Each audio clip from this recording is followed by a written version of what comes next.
This morning's Coffee With is with author Daniel Silva. And the satellite interview is furnished by the publisher HarperCollins. Daniel Silva, welcome to WJZ. Good morning. How are you? Good morning. Hi, guys. How are you? Well, we're doing great. You're going to be in town tonight presenting The English Spy, taking questions, signing books at the Gordon Center for Performing Arts. Do you do this a lot? Do you go out and do lectures? Do you tour a lot? I do tour at publication time, and I generally do one or two appearances throughout the year, but I try to keep it to a minimum because I'm on a very tight deadline and schedule. So I really start a book around Labor Day, and I have to be pretty much finished with it by April 1st. And so I don't have a lot of time to do as much as I would like to do. So I work 7 days a week.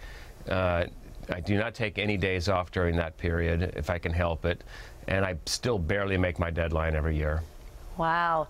Your book, The English Spy, is a follow-up to your instant bestseller, The Unlikely Spy. So kind of tell us what the plot is about and where we catch up with the main character, Gabriel Allen.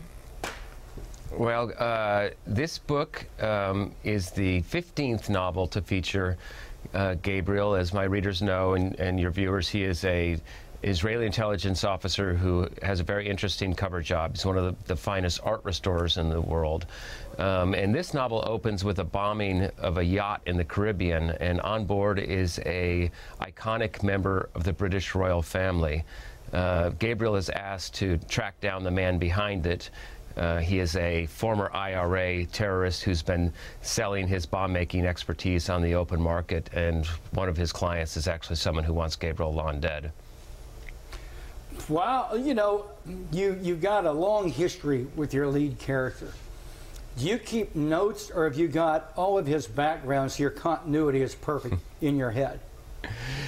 Well, I mean, I think it's interesting to remind people that he was never supposed to be a continuing character. When I created him, he was supposed to appear in one book and one book only.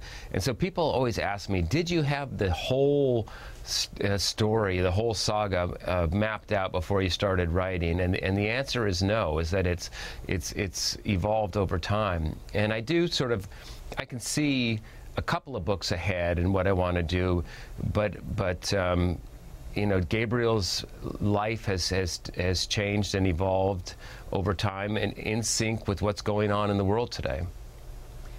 You know, you guys fascinate me. We've had a lot of authors on the show. There's some great local authors, the late Tom Clancy, Nora Roberts, the queen of romance novels, Jardine Nolan, who does incredible kids' books. And they all say, you all say, the pressure of deadline is crushing, more so than the TV and movie folks that we interview. It's this anvil over your head, and it's all you. It's like you're playing the Masters. It's you standing in the fairway, and that's it. No production company, no nothing. That it's crushing. Correct, and some people, if they're not feeling well or they're in a bad mood, they can go to the office and maybe coast a little bit. You know how that is. But I can't do that and get anything done. I need to. I get up. I start writing right when I get out of bed. I go straight to my desk and I stay there without moving until usually about 3 or 4 in the afternoon. And so, you know, if I have a bad day at the office, nothing gets done. And so I try not to have bad days at the office. You know, if I just live in fear, for example. I wonder if any of your other writers have mentioned this. I live in fear of getting a cold or the flu because my biggest part of my deadline is winter time, and so I try not to go outside too much. I try not to be around people who are sick, because if I get sick right against my deadline, it could be catastrophic. I could miss my deadline. Wow.